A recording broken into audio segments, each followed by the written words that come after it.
Pecha Kucha 200, Airbrushing, Geese, and Vampyr. So I'm still waiting to be told to go back to work. It really does put a dampener on my day when I don't know if it's my day or not. I spent some time gaming, I spent some time arting. Too much of one, not enough of the other. So Geese Howard from the SNK beat-em-ups, King of Fighters and Fatal Fury. I thought, I like this guy, let me draw a shady picture of this guy. Easier said than done, not at least because half of the official SNK concept and production art I don't really think represents Geese Howard as I think of him. So effectively he's a blonde Caucasian male in a business suit or a gi.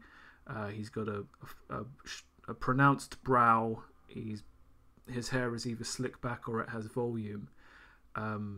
It looks like he typically wears eyeliner because he's one of those evil guys who has evil eyes. How can you go wrong? By, you know, making him look like a 10-year-old or making it obviously look like it's eyeliner. So, you know, I was trying to experiment with airbrushing. I like to just feel my way through these things. So I had a pencil under drawing, then I smudged it out. And then the idea is I'm going to use the airbrush and the blurring tools, and I'm going to try and kind of use values to create shapes, and those shapes will define the forms of Howard's face. I'm also offsetting this against these ideas I have of what Geese Howard is supposed to look like. This is a tall order. There's a lot going on here. So after blurring it all out, I'm coming back in with the airbrush to kind of try and define broad shapes. You know, this thing here is I can apply block black or block white, and then I can lighten or darken to taste, or blur it into the surrounding grey. It's just about trying to build certain parts of the face, the brow, the nose, the cheeks, the chin, the jaw, the ears, and find one bit that I'm okay with, and then leave it, and then, you know, nothing needs to be overtly detailed all at once, but as long as I'm creating what feels like a strong, you know, base to build on, it's fine. So I made the very bold decision about halfway through of kind of foreshortening Geese's head, so his chin is very, very, you know, shallow, and his hair is quite prominent. I'm not sure with the nose the way it is to the brow that really comes off that way. I undo my damage, but I'm too many undos back to just undo it by hitting undo.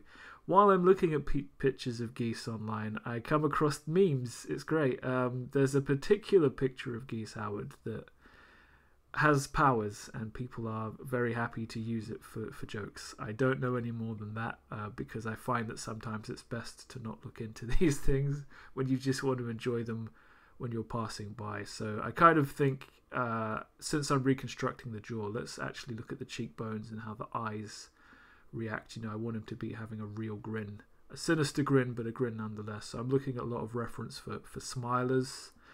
I black out his mouth while broadening it, and then I put his teeth back in. No real attempt at detail. I'm just trying to block in what feels like a more appropriate facial shape, and I feel like this is me getting, you know, maybe 40, 50, 60% close to what is this idea I have of Geese Howard. I'm not even sure if I want him to have eyebrows or not, but what I did realize when I gave him this grin is he's reminding me a lot of other people. Norman Osborn, one of Spider-Man's greatest foes, immediately came to mind, and I thought, how much work would it take for me to turn this into Norman Osborn? Almost none, as it turns out. He was already wearing a suit. Norman Osborn is a notoriously sinister guy. His hair is very unique. It doesn't realistically represent anything in real life. I think in the 60s, some of the original artists fucked up representing his hairstyle. It's stuck, but what it's meant to be is anyone's guess. But it's a defining characteristic of a defining character.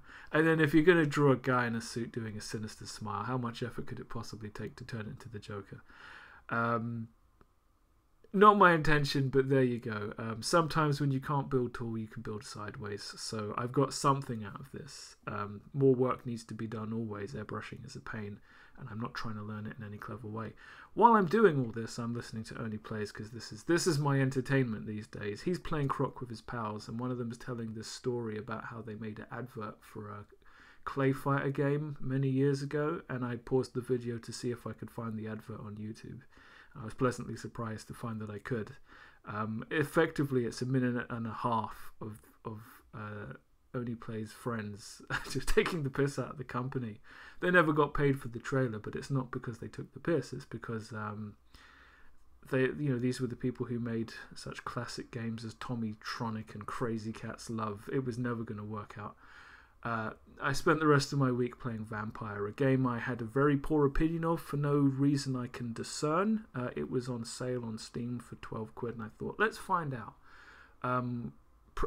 Reviews are saying it's a 9 out of 10 game. Metacritic says it's a 7 out of 10 game.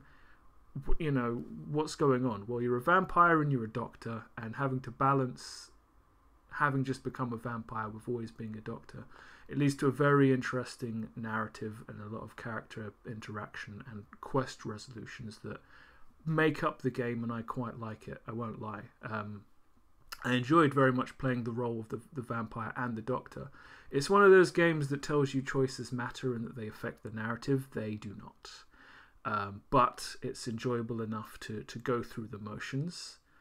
There are you will level up faster if you kill everyone you meet, but you'll have less friends, and that would suck.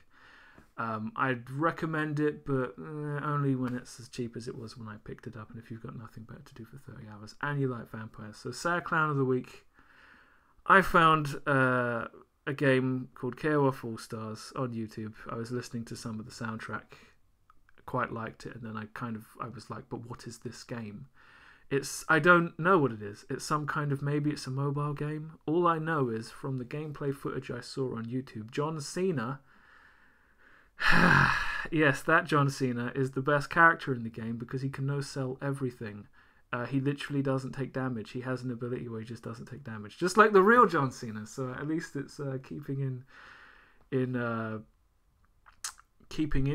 with the actual way that John Cena wrestles sometimes. He has ended careers by no-selling matches, I'm pretty sure. Not his, of course. Even Omega Rugal, with his infinite frame locks, cannot compete with a man who simply refuses to take health damage when you do those things.